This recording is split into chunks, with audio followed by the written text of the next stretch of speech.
Oi pessoal, bom dia, boa tarde ou boa noite. Meu nome é William, tenho 40 anos, sou graduado em serviço social, tenho algumas especializações e venho aqui hoje conversar com vocês, colegas assistentes sociais, em relação a concurso público e colocação no mercado de trabalho. Esse é o foco, tá? E por que o William está falando, o que ele entende de concurso público, né? Fazer um breve contexto histórico e depois eu vou estar introduzindo o Estatuto da Criança e do Adolescente, conversando um pouquinho com vocês, né, tentando aprender, estudando e conversando.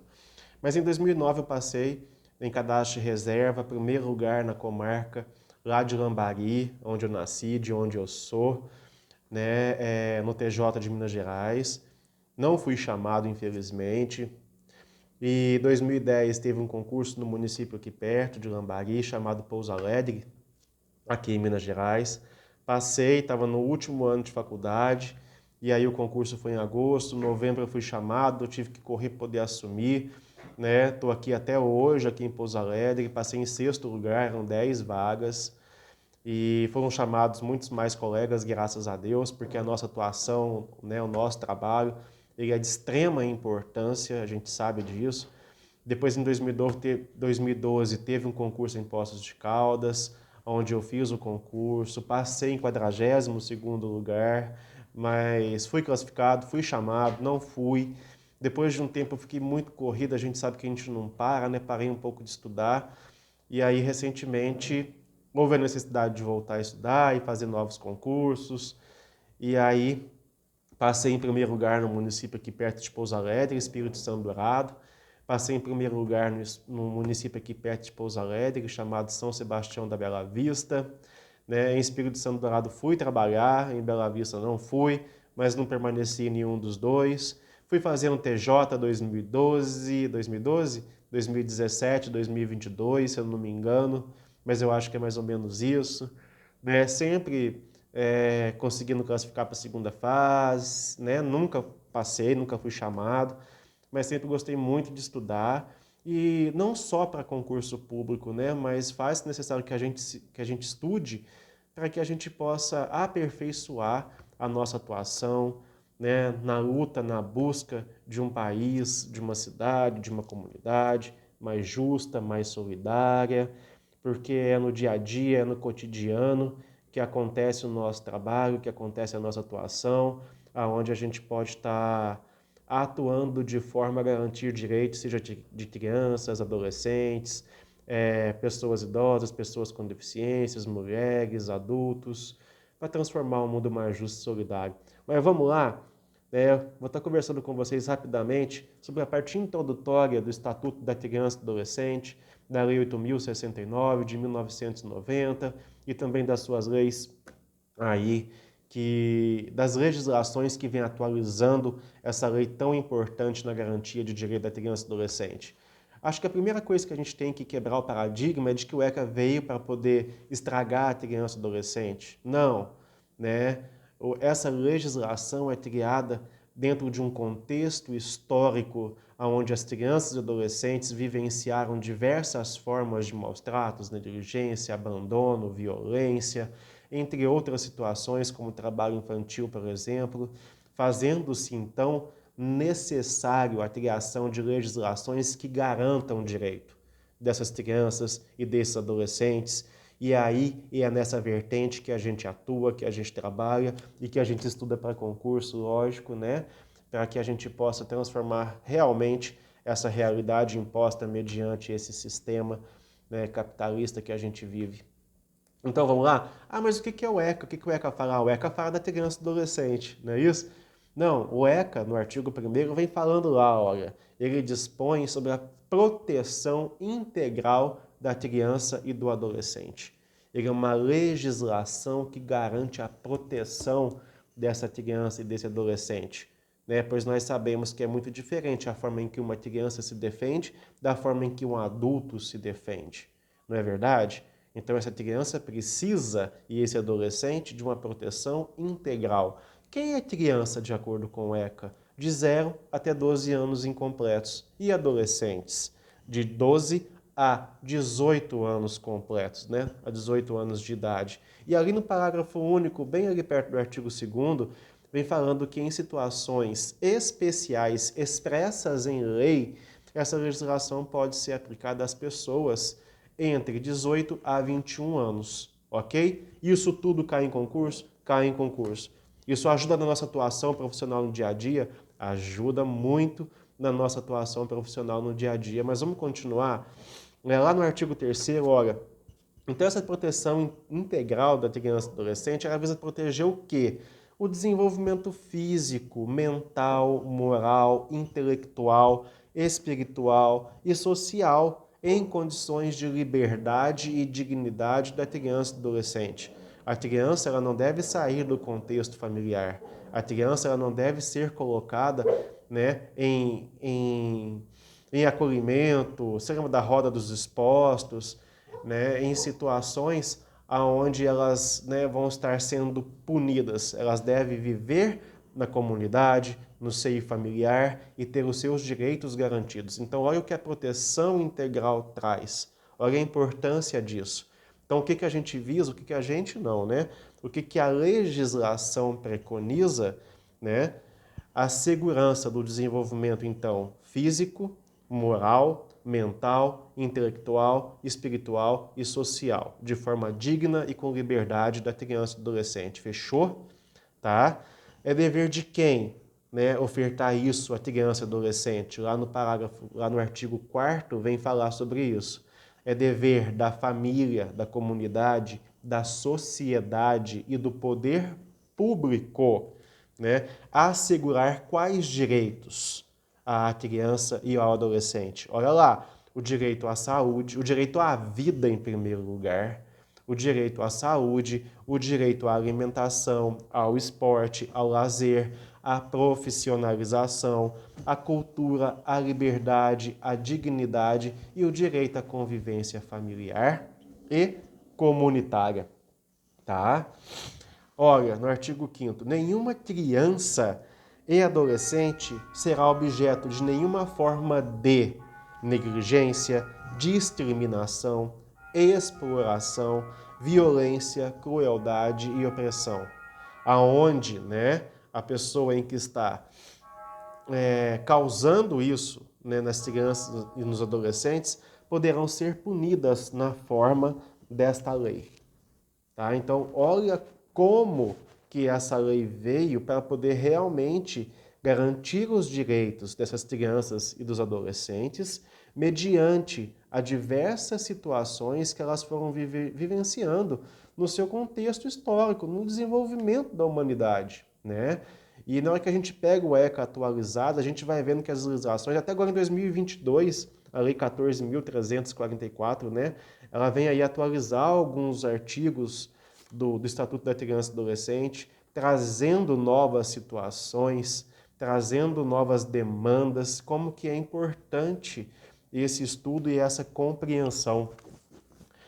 Olha só, lá no artigo 7º, a criança e o adolescente têm o direito primordial à vida e à saúde, por meio de efetivação de políticas públicas.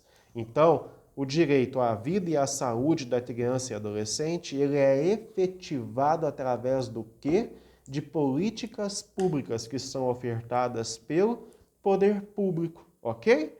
Que permitam o seu nascimento e o seu desenvolvimento sadio e harmonioso.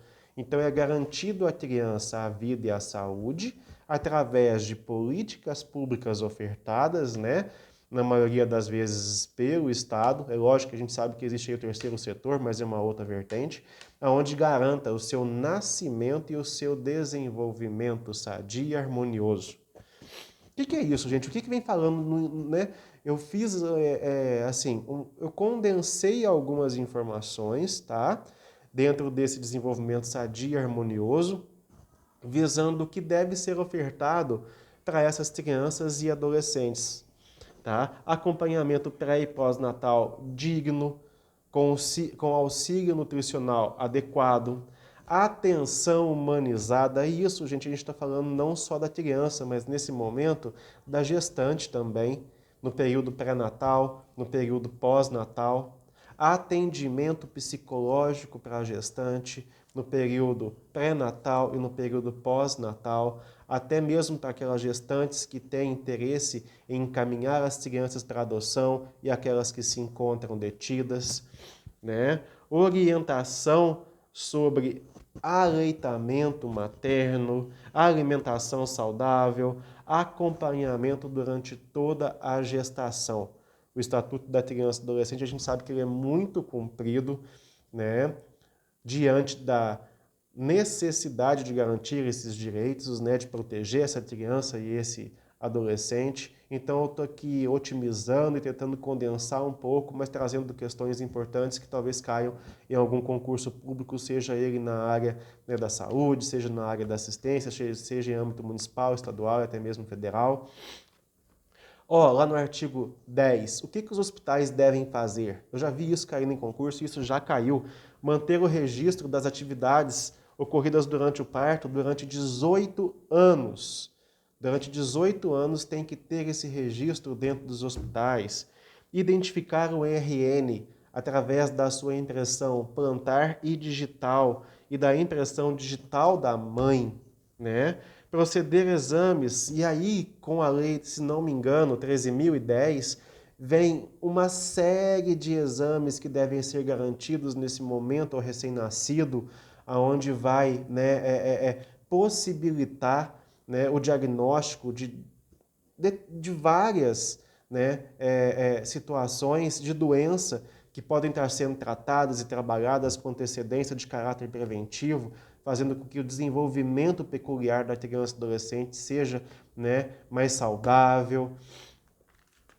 Proceder exames visando diagnóstico e terapêutica, né, de anormalidades no metabolismo, fornecer declaração de nascimento, onde conste as intercorrências no parto e do desenvolvimento do neonato, manter, esse aqui é de extrema importância, gente, o inciso 5º do artigo 10, manter alojamento conjunto, possibilitando a permanência do neonato junto de sua mãe, de sua responsável, né? Olha o inciso 6º, acompanhar a prática do processo de amamentação. É muito importante que a criança amamente no peito, que ela saia do hospital já amamentando. Então olha como que a legislação ela vai evoluindo e ela vai trazendo para dentro dela realidades, né, atuais. Artigo 11, lá no parágrafo 1º, as crianças e adolescentes com deficiência serão atendidos sem nenhum tipo de discriminação ou segregação. E agora nós estamos falando no direito à vida e à saúde, viu, gente? Porque eu vou estar trabalhando com vocês por tópicos, por direitos, tá? Em suas necessidades gerais de saúde específicas para a sua habilitação e reabilitação, ou seja, nenhuma criança com deficiência ou adolescente, né, será tratado de forma discriminatória e segregadora. Olha no parágrafo 2º, que interessante do artigo 10. Isso, pai, mãe, adolescentes com deficiência, são informações importantíssimas que vocês devem saber para garantir direitos de vocês, né, no dia a dia, no cotidiano dessa luta, né, na garantia e efetivação desses direitos. Olha ali no parágrafo 2º, incumbe ao poder público fornecer gratuitamente àqueles que necessitam de medicamentos, órteses, próteses e outras tecnologias assistivas relativas a quê? Ao tratamento, à habilitação e à reabilitação da pessoa com deficiência, conforme suas necessidades específicas. Então isso, gente, além de ser importante para concurso público, eu acho que quando a gente vai estudando, a gente vai vendo que é muito mais importante a gente disseminar o conhecimento na garantia de direitos, né? Muitas das vezes até do que passar em concurso. Mas é gostoso, né? É prazeroso a gente tentar através, né, desse momento, criar um mundo melhor, levar informações, disseminar conhecimento e ajudar as pessoas em momentos específicos de suas vidas. Mas vamos lá. Olha no artigo 12.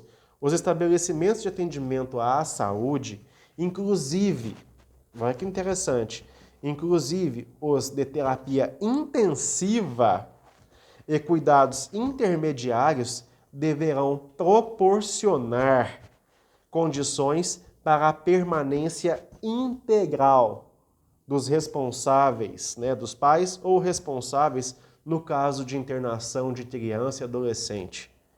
Então, toda criança e adolescente que estiver internado, seja em UTI, em questões, né, em atendimentos secundários, intermediários, de complexidades, né, faça necessário que essa criança e esse adolescente tenha um acompanhante, sendo o seu pai ou o responsável.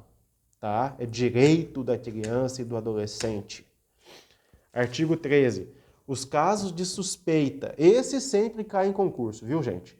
Esse cai em praticamente todos os concursos, você pode estudar, você pode guardar isso na cabeça.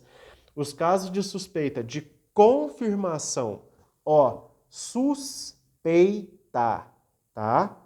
E ou confirmação de castigos físicos, de tratamento cruel ou degradante e de maus tratos contra criança e adolescentes serão obrigatoriamente comunicados a quem?